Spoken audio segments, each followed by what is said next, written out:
पोस्टमॅनची भूमिका किती महत्त्वाची आहे हे आपल्या नवीन पिढीला जरी माहीत नसेल तर आपल्या आईबापांना विचारा. ते नक्कीच त्यांचं महत्त्व तुम्हाला सांगतील की काय होतं. यावरच आपली एक भयकथा आहे. पोस्टमॅन एक भयकथा. कथा कशी होती मला इंस्टाग्रामवर सांगू शकतात. मी स्टोरी संपल्यानंतर तुम्हाला तिथे भेटेल. आणि हो, तुमचेही कथा अनुभव मला तिथे पाठवू शकतात किंवा मेल आय डीवर. 1980चा काळ तो. त्या काही पोस्टमॅनशिवाय आपल्याला इकडचे तिकडे काही समजत नव्हते असं बोलले तर हरकत नाही. धनंजय, साधारण एक 32 वर्षाचा मुलगा. तो आणि त्याचा मित्र आशुतोष दोघंही तिकडे टपालमध्ये नोकरीला होते.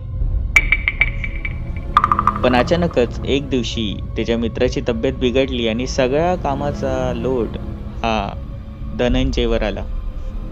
त्यातच धनंजयनी आशुतोषची घरी जाऊन भेट घेतली आणि त्याला सांगितले, काही काळजी करू नको, हवा तेवढी सुट्टी घे आणि नंतर ये.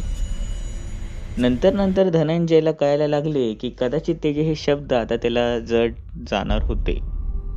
कारण की धनंजयला अक्षरशः आता सकाळी 7 वाजता जाऊन रात्री 10 पर्यंत यायला लागत होते.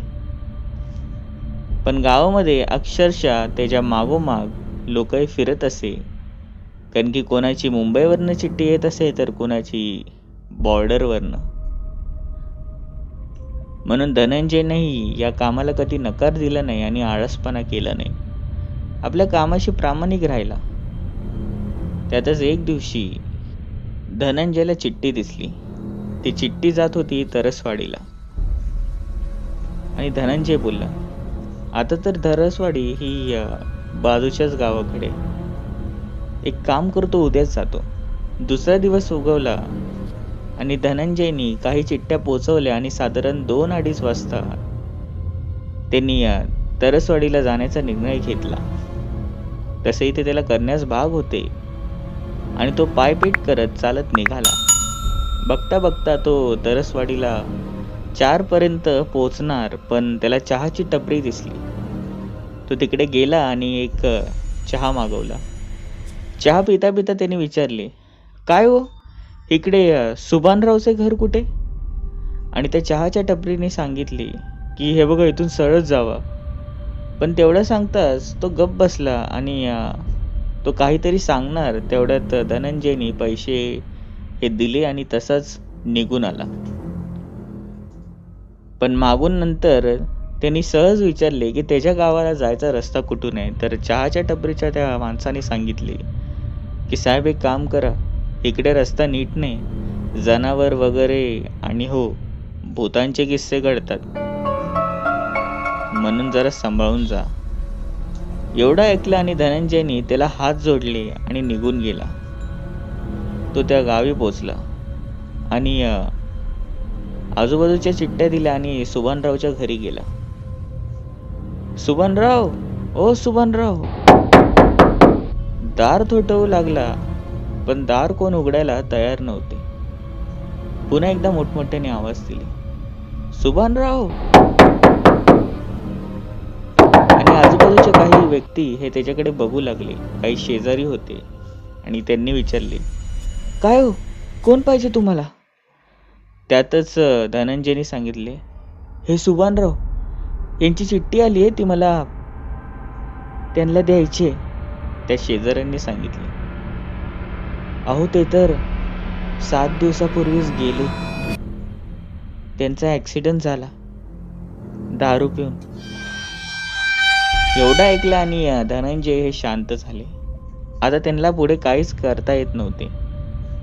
पण बघता बघता इथे 6:30-7 वाजले होते आणि जुने गावचे मंडळी इथे. त्यातल्याच एकाने सांगितलं की आजची रात्र आमच्या घरी राहा. पण त्याने नकार दिला, त्याला दुसऱ्या दिवशी जायचे होते. म्हणून काहीतरी त्यांनी तिकडेच खाल्ले त्यांच्या घरी आणि निघाला. साधारण रात्रीचे 8 वाजले असते. पण धनंजयचे नशीब खराब की रोज आणणारी त्याची ती छोटीशी बॅटरी त्यांनी आज आणली नव्हती. म्हणून चंद्राच्या प्रकाशावरच तो तसाच चालत होता, अंदाज घेत. हळूहळू आता गाव हे लांब जात होते. धनंजयला कुठल्याच गोष्टीची भीती नव्हती. भीती होती ती फक्त जनावरांची. जसं जसं तो चालत होता तसा तसा गारवा हा निर्माण झाला होता. पण धनंजयला एक गोष्ट पाहून फार आनंद झाला, ती म्हणजे तिकडे असलेली एक उभी रिक्षा. धनंजय लवकर तिकडे गेला. ओ भाऊ, ऐकता का?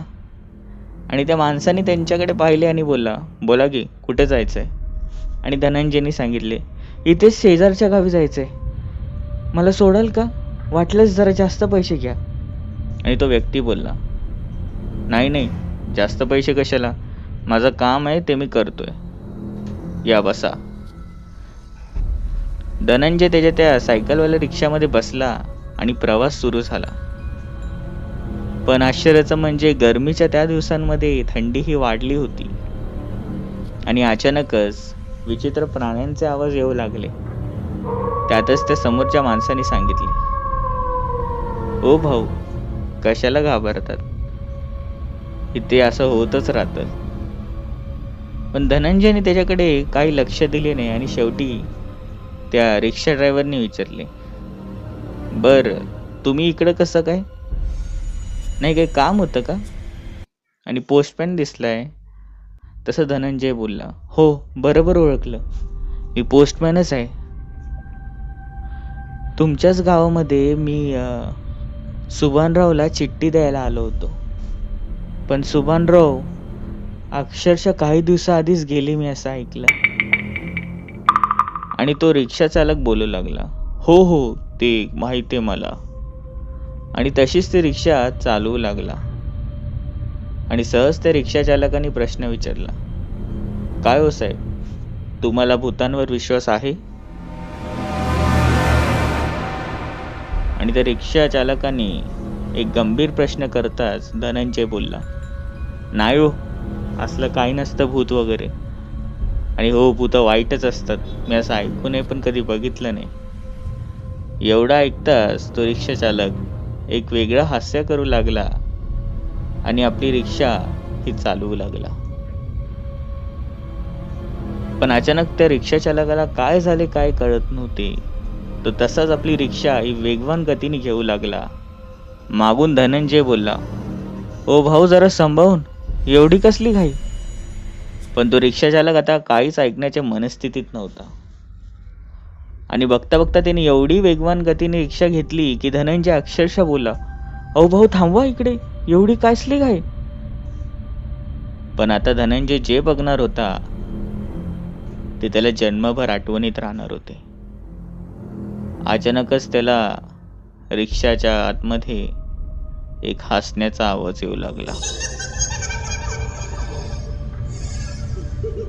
आणि धनंजय हा रिक्षा चालककडे बघू लागला आणि त्या रिक्षा चालकने आपली मुंडी ही तशीच मागच्या दिशेला केली.